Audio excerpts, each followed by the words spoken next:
Existen ahora mismo, en este planeta, lugares donde no puedes entrar, no porque no tengas el dinero para el viaje, no porque estén demasiado lejos, sino porque lo que guardan adentro es demasiado peligroso, demasiado valioso o demasiado secreto para cualquier persona ordinaria.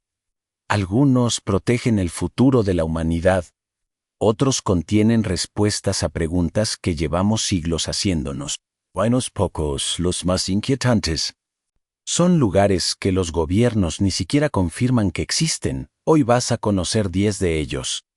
Si llegas hasta el final, el número 1 va a redefinir todo lo que creías saber sobre lo que los seres humanos somos capaces de hacer y de ocultar. A unos 35 kilómetros de la costa del estado de São Paulo, Brasil, existe una isla que los pescadores locales conocen con un nombre que no necesita traducción, Ilha da Morte, la isla de la muerte. Tiene 43 hectáreas, el tamaño aproximado de 60 canchas de fútbol. Y desde el mar parece un lugar ordinario, vegetación densa, acantilados abruptos, bruma pegada a los árboles. Pero si pudieras acercarte lo suficiente, cosa que no deberías hacer, verías que el suelo se mueve. Lo que parece follaje es, en las zonas más densas, entre 1 y 5 víboras por metro cuadrado. La especie es Latharisk, la víbora de la lanza dorada. Y su veneno es 5 veces más potente que el de su pariente continental. Actúa sobre los tejidos con una velocidad que los médicos describen como lisis instantánea, deshace la carne desde adentro. Entre 2000 y 4.0 ejemplares habitan apenas 430.0 metros cuadrados de tierra. No hay mamíferos terrestres en la isla. No los hay porque las serpientes se los comieron todos. El último ser humano que vivió ahí fue un farero sin nombre registrado. Murió en los años 20 junto con su familia entera.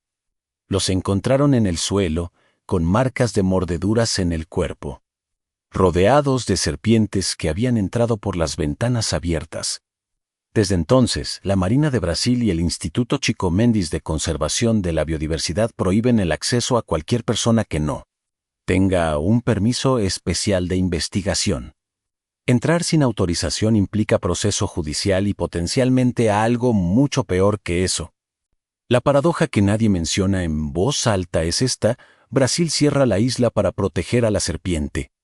La Bot insularis es una especie en peligro de extinción. Nosotros somos el peligro del que hay que protegerla.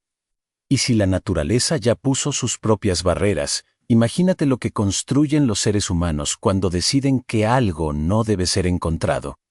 En el Golfo de Bengala, a 1.4 kilómetros al sureste de la costa continental de India, existe una isla de 60 kilómetros cuadrados que el Océano Índico rodea con un arrecife de coral tan cerrado que casi ninguna embarcación puede acercarse sin encallar. Las imágenes satelitales muestran selva densa, playas blancas, agua turquesa. El tipo de postal que vende vuelos. Pero si tu embarcación se aproxima a menos de 55 kilómetros de esa orilla, una lluvia de flechas atraviesa el aire antes de que puedas ver de dónde viene. La tecnología es de arco y madera. La puntería, letal. En noviembre de 2018, un misionero estadounidense de 26 años llamado John Allen Chau pagó a pescadores locales para que lo acercaran de noche. Dejó escrito en su diario que quería llevarles el evangelio. Al día siguiente, los mismos pescadores vieron desde lejos cómo arrastraban su cuerpo por la playa. La India declaró ilegal cualquier aproximación a la isla. No para castigar a los habitantes, para protegerlos. Esa es la palabra que lo cambia todo: protegerlos. Los sentineleses llevan aislados aproximadamente 60.0 años. Todo el tiempo que le tomó a la humanidad inventar la escritura, la agricultura, el motor a vapor, la bomba atómica y los satélites que hoy fotografían su isla sin que lo sepan. Su población se estima entre 50 y 400 personas. Nadie puede saberlo con certeza porque nadie puede acercarse. Representan el grupo humano más antiguo en aislamiento voluntario del que se tiene registro. Y la palabra clave es voluntario. En 1991, un equipo de la India logró un contacto breve y pacífico. Los Sentlis observaron, aceptaron cocos y después volvieron a desaparecer en la selva. Sabían que existíamos, decidieron que no les interesaba. El mayor misterio de la isla Sentinel no es lo que guarda adentro. Es que ellos nos conocen menos y nos ignoraron igual. Cuando son los humanos quienes eligen el silencio, lo que viene a continuación no es una decisión, es una herida que dura 100 años y todavía sangra. Imagina que caminas por el campo más verde que hayas visto en tu vida. Estás en el noreste de Francia, en los departamentos de Marne-Meussois, donde la tierra ondula suave y el aire huele a tierra húmeda y hierba recién cortada. Nada aquí parece hostil. Y sin embargo, a menos de 30 centímetros bajo tus pies, hay algo que puede matarte antes de que termines de respirar. Esta franja de casi 170 kilómetros cuadrados en el corazón de Europa lleva más de 100 años acumulando el residuo industrial más letal jamás. Enterrado en suelo civil aproximadamente 12 millones de proyectiles sin detonar. 300 toneladas de armas químicas activas, gas mostaza, fosgeno, cloropicrina menos y concentraciones de arsénico que superan en 300 veces el límite considerado seguro para el ser humano. Los agricultores de las zonas periféricas tienen un nombre para lo que aparece cada primavera cuando aran sus campos, la cosecha de hierro. Cada siembra puede ser la última. Cada año, equipos especializados del ejército francés recuperan alrededor de 700 toneladas de municiones. Han estado haciéndolo desde 1918 y la cifra no baja.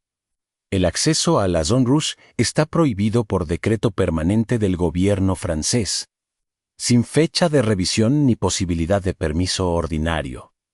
No hay multa que lo resuelva. Los equipos de desactivación que trabajan dentro usan trajes de protección integral, detectores de gases y protocolos de extracción médica de emergencia desplegados en el perímetro antes de cada operación. Los expertos que calculan cuándo podría volver a ser habitable, si es que alguna vez lo es, proyectan un mínimo de 700 años más. Francia ganó la Primera Guerra Mundial en 1918, en 2026. Todavía paga las consecuencias debajo del suelo que ganó. Pero si 100 años de guerra química lenta te parecen mucho, espera ver lo que los seres humanos construimos cuando la amenaza no era un enemigo al otro lado de la trinchera, sino uno que decidimos mantener apuntado hacia nosotros mismos, a 130 kilómetros al noroeste de Las Vegas, donde el desierto de Nevada se vuelve tan plano y tan silencioso que el aire parece sólido. Existe una instalación que durante casi 6 décadas el gobierno de los Estados Unidos negó que existiera. No hay una sola señal que diga su nombre. Los carteles del perímetro no advierten, ordenan. Deadly fuerza letal autorizada y no es retórica. El espacio aéreo restringido cubre 155 kilómetros cuadrados de cielo perpetuamente vigilado. El perímetro terrestre supera los 1.295 kilómetros cuadrados de desierto custodiado por sensores sísmicos, cámaras termales y patrullas en vehículos sin identificación que aparecen antes de que puedas ver el polvo que levantaron. En 2013, la CIA reconoció oficialmente la existencia del Área 51 en documentos desclasificados. Lo que no explicó fue para qué sirve hoy. Porque lo que se desclasifica siempre es lo que ya no importa ocultar. Los empleados llegan en aviones sin matrícula que despegan de un terminal separado en el aeropuerto de Las Vegas internamente. Esos vuelos se llaman Janet Airlines, operados por una empresa cuya existencia el gobierno admite pero cuya función nunca ha explicado en público. Las ventanillas van cubiertas. Nadie habla de su trabajo fuera de la instalación. En 2019, más de 2 millones de personas confirmaron en redes sociales que iban a asaltar el Área 51 minutos. El día del evento, llegaron poco más de 150, ninguna cruzó el primer cerco. Lo que hay adentro no son extraterrestres. Nunca low few. Lo más extraño que escondían eran prototipos de aviones espía que volaban tan alto que parecían avnes desde el suelo.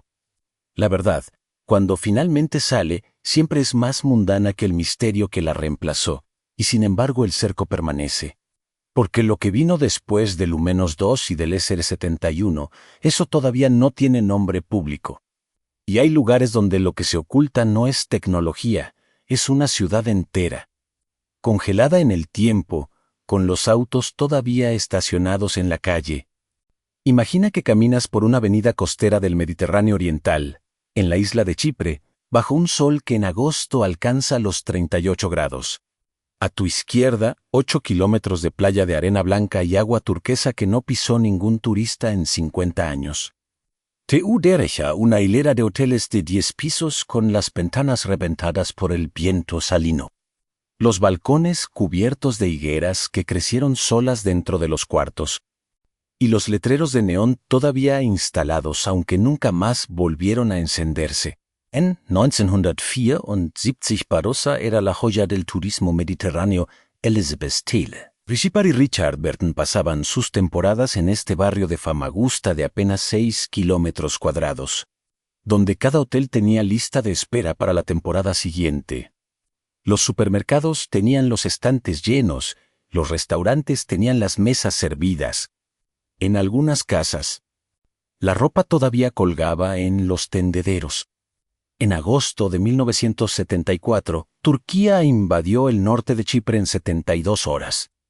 Los 35.0 residentes de Barossa huyeron en una sola noche con lo que pudieron cargar, convencidos de que regresarían en días.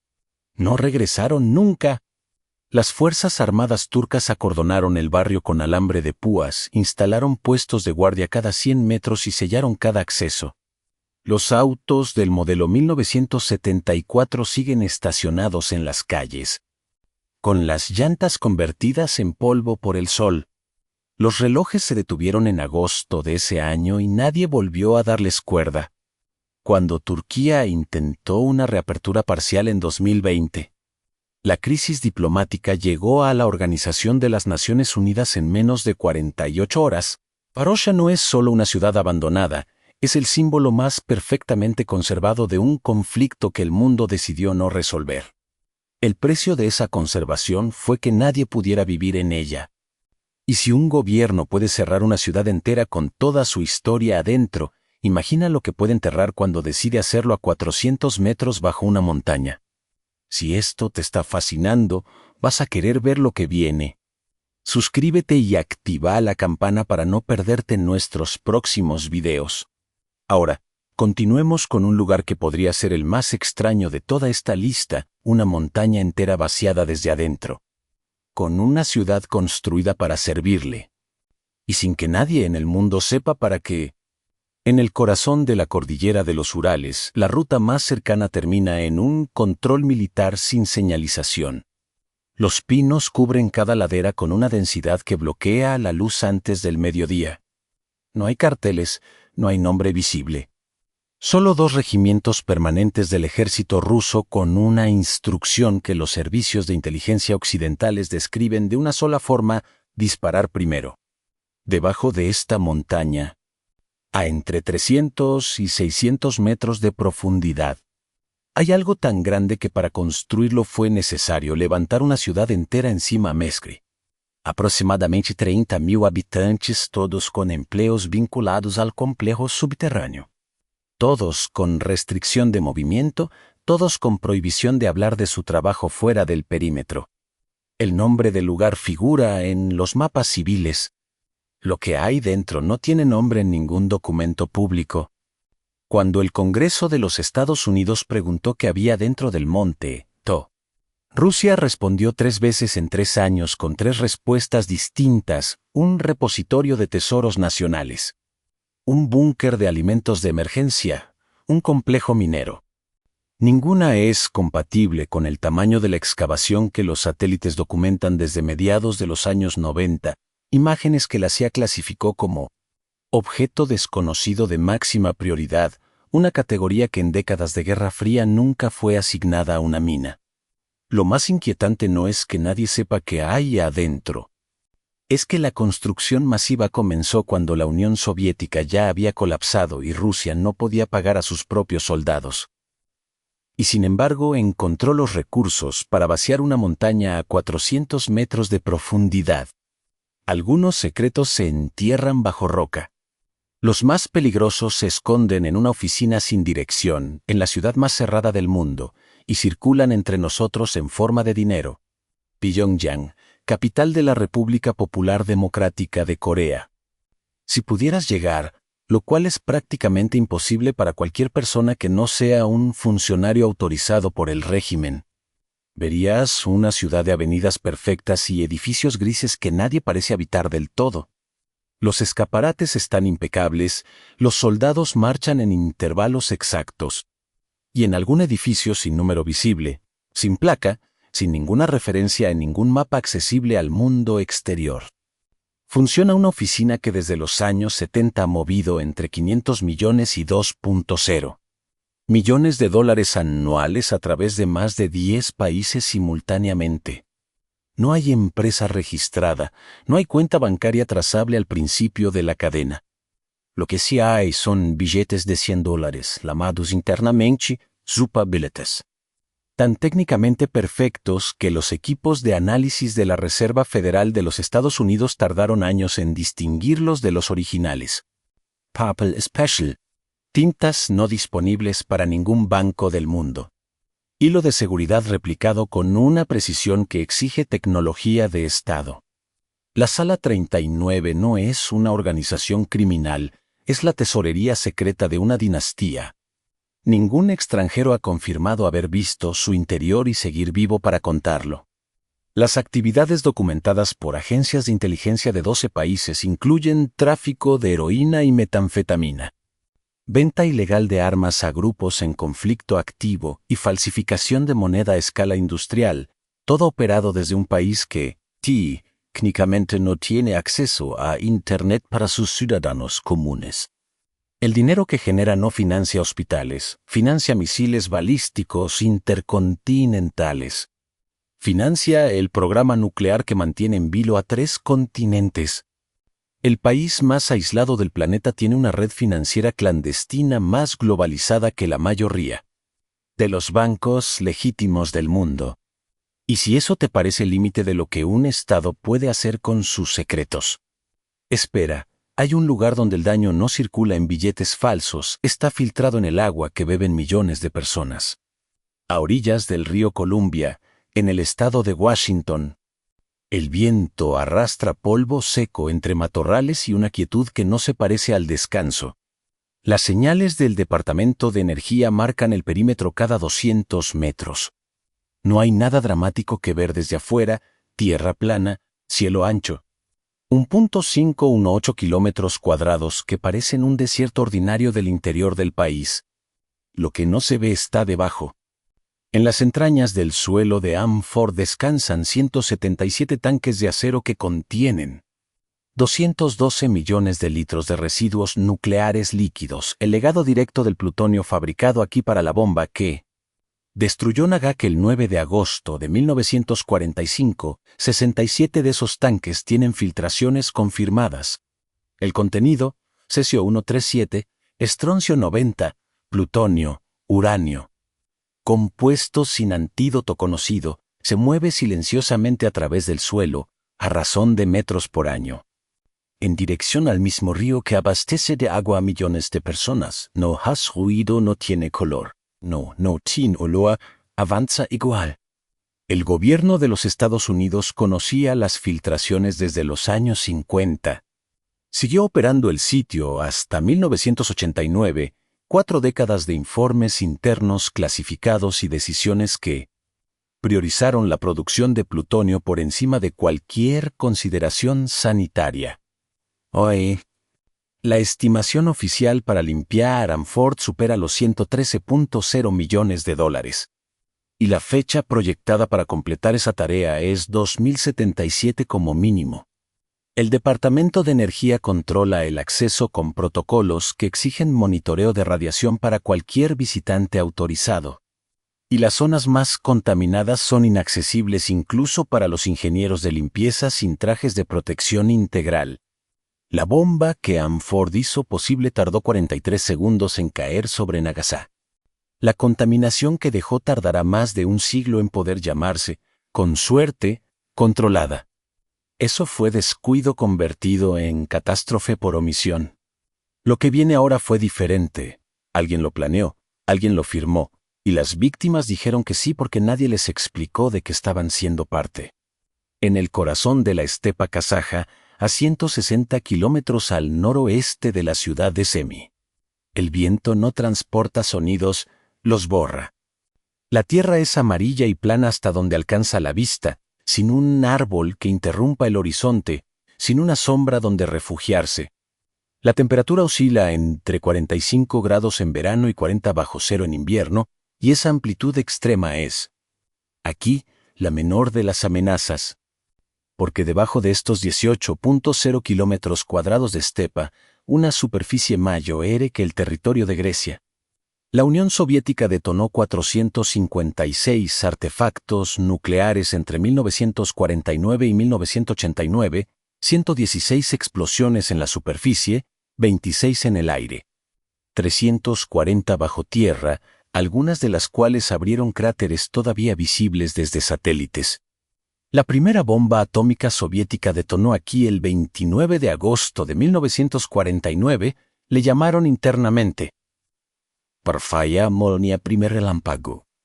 40 o es 455 explosiones después. El cesio-137 en el suelo supera en 40 veces el límite considerado seguro para el ser humano. 6.000 kilómetros cuadrados siguen siendo zona de exclusión activa hoy.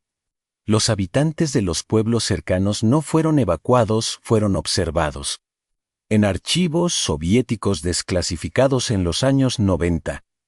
Los investigadores encontraron registros médicos que documentaban sistemáticamente las enfermedades de 1,5 millones de personas, cánceres, leucemias, malformaciones congénitas generación tras generación como si fueran variables de un experimento, porque eso eran.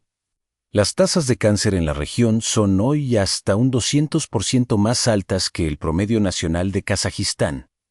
El gobierno de Kazajistán y el Organismo Internacional de Energía Atómica mantienen bajo prohibición permanente las zonas más contaminadas, con dosímetros obligatorios y evacuación médica en stand-by para cualquier equipo autorizado. El polígono cerró en 1991, no porque alguien decidiera que ya era suficiente. Porque la Unión Soviética dejó de existir y nadie firmó la orden de cierre, nadie apagó la luz. La luz se apagó sola. Todo esto sucedió en uno de los rincones más remotos e inhóspitos del planeta, tan lejos de todo que el mundo tardó décadas en enterarse. Lo que viene ahora sucedió en un paraíso del Pacífico, en un atolón de arena blanca y agua turquesa que aparece en postales de turismo. Y fue hecho con el consentimiento explícito de las personas que lo habitaban. Hay un lugar en este planeta que lo resume todo, no el más grande de la lista. No el más reciente. El más honesto. El atolón de Bikini está en el Océano Pacífico, en las Islas Marshall. A 3.8 kilómetros de Hawái, es un anillo de coral que encierra una laguna de 229 kilómetros cuadrados de agua turquesa tan clara que desde el aire parece vidrio. En 1946 vivían ahí 167 personas. En enero de ese año, el comodoro Ben Viet llegó a la isla en nombre del gobierno de los Estados Unidos y le preguntó al jefe, Judas, si los marsalleses estarían dispuestos a irse. Temporalmente por el bien de la humanidad y para terminar con todas las guerras del mundo, el jefe Yuda miró a su gente, luego miró al comodoro, y respondió con la frase más devastadora que se dijo ese día. Todo está en manos de Dios, los marshis empacaron lo que pudieron cargar. Creyeron que regresarían en meses. Entre 1946 y 1958, los Estados Unidos detonaron 23 artefactos nucleares sobre su hogar. La MS Grande el 1 de marzo de 1954, la prueba Castle Bravo, liberó 15 megatones, 1000 veces la bomba de Hiroshima, y un 250% por encima de lo que los propios diseñadores habían calculado. La nube de hongo alcanzó 40 kilómetros de altura en minutos. La lluvia radiactiva cubrió 18.0 kilómetros cuadrados de océano. Nadie evacuó a los pueblos cercanos. Los observaron. Si pudieras sobrevolar el atolón hoy, verías algo que desafía toda intuición sobre el peligro. El agua sigue siendo turquesa, las palmeras siguen en pie. A 50 metros bajo la superficie de la laguna descansan los cascos del S. Saratoga, del Arkansas, del Nagato japonés, acorazados y portaaviones hundidos deliberadamente para medir la onda expansiva, convertidos hoy en arrecifes artificiales que los buceadores del mundo pagan fortunas por ver desde la superficie. Porque nadie puede entrar al agua sin traje de protección integral. El suelo de arena blanca, ese suelo que en las fotografías parece el paraíso exacto, tiene niveles de cesio 137Q Zuparan, 40 veces el límite considerado seguro para el ser humano. Los cocoteros absorben el isótopo a través de las raíces y lo concentran en la pulpa. Los cangrejos cocoteros, los mayores artrópodos terrestres del planeta, lo acumulan en su carne hasta volverse incomestibles sin riesgo de intoxicación radiactiva severa. Los peces de la laguna hacen lo mismo. En un territorio donde toda la dieta tradicional viene del mar y del cocotero, el ecosistema entero es un vector de contaminación que se regenera solo. No hay forma de limpiar un árbol desde adentro. No hay forma de pedirle a una laguna que olvide. Lo que los científicos documentaron en las décadas siguientes redefinió la comprensión global del daño nuclear sobre organismos vivos.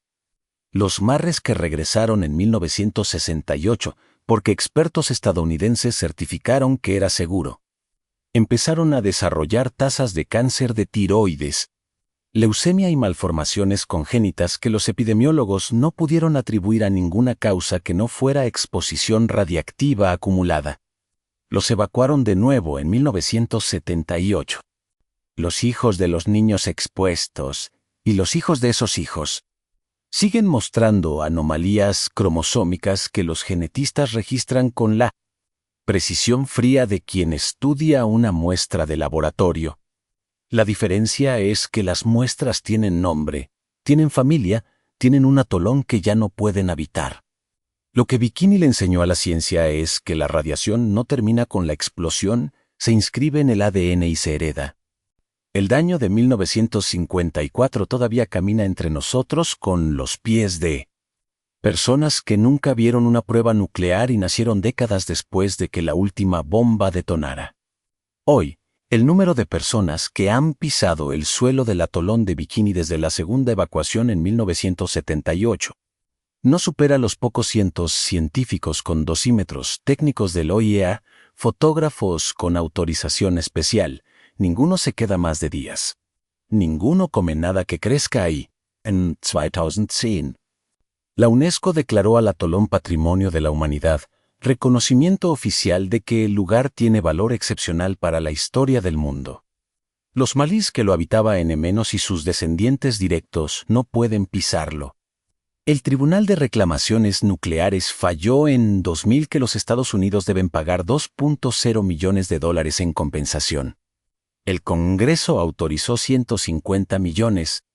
El mundo entero conoce la palabra bikini. En 1946, un diseñador de modas francés le puso ese nombre a una prenda de 2 piezas, convencido de que causaría una explosión de escándalos tan grande como la bomba que acababa de detonar sobre ese atolón.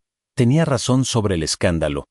Se equivocó sobre cuál era la historia que valía la pena recordar. Eso es lo que este lugar dice a quien tiene el valor de mirarlo de frente. Que somos una civilización capaz de destruir un paraíso, bautizar con su nombre una prenda de ropa, declarar sus ruinas patrimonio de la humanidad y olvidar a la gente que lo habitaba, todo en menos de 80 años. Todo con buenas intenciones, todo perfectamente documentado en archivos que cualquiera puede consultar. Los lugares prohibidos de esta lista no son barreras entre tú y el peligro, son espejos.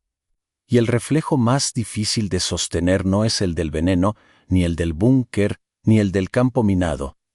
Es el de una mano que señala el horizonte y dice, ve por el bien de la humanidad, y la humanidad obedece. Y no regresa nunca. Empezaste en una isla de serpientes a 35 kilómetros de la costa de Brasil y terminaste en un paraíso del Pacífico que el mundo convirtió en el lugar más irradiado de la historia, menos y después declaró Patrimonio de la Humanidad. En el camino conociste una ciudad que se detuvo en 1974 con los autos todavía en la calle. Una montaña vaciada desde adentro que nadie sabe para qué. Una oficina sin dirección que financia misiles nucleares y un suelo que lleva más de 100 años matando despacio.